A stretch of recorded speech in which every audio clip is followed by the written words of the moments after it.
Hello, my name is Rasmus Fons, and this is for Journalism 340 with Professor Duclos. First, I want to tell you that this video is going to be a walk and talk, and I'm going to touch upon the critical assessments of PR in today's society. Second, I'm going to mention which parts I liked the most in class, as well as the things I least liked. And thirdly, I'm going to summarize it and connect the dots. In this class, we're introduced to the pseudo event, which was developed by T. Barnum, and this made me think even more critical about the PR, since it's an event which is created to get attention, and the part about being created is a big thing, because every event nowadays is a pseudo event. Since if you want attention, you make a march, for example, the Women's March, and then you cover it with the PR. But what is reality then? Is everything man-made?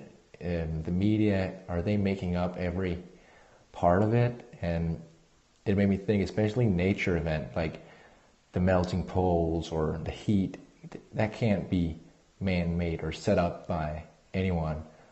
But when someone records it and makes a PR cover of it, it ends up being an event. So it's a fine balance of the pseudo event, if it's compared to a march, or it's like a natural thing going on. Many of these pseudo events cover what society has made up, like the LGBT community or the Planned Parenthood by Margaret Sanger.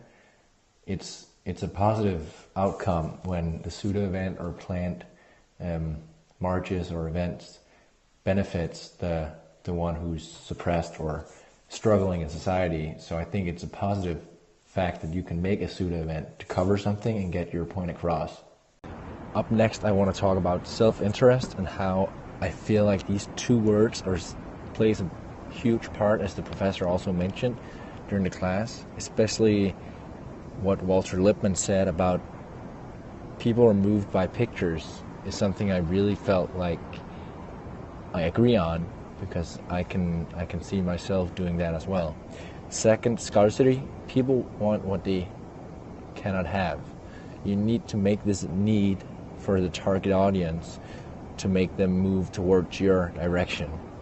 And thirdly, we had the assignment on creativity, and I thought this was a tough assignment, since we were given our own imagination of what is creativity.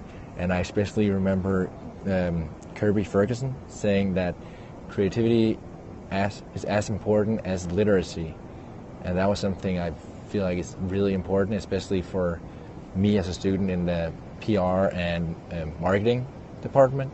So I agree on that, and that's something I took from the class, which I feel like I can benefit from. The third and final point is how I feel more prepared for the future and the future job, which I'm going to apply for when I go back to Denmark. And especially the part about research is important, where you know your target audience, you figure out what message do they want to hear, and how do you get your point across so you hit them right in the solar plexus. And last but not least, I want to thank the professor for making the course interesting.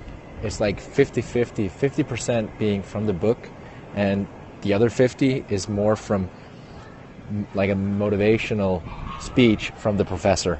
So thank you very much.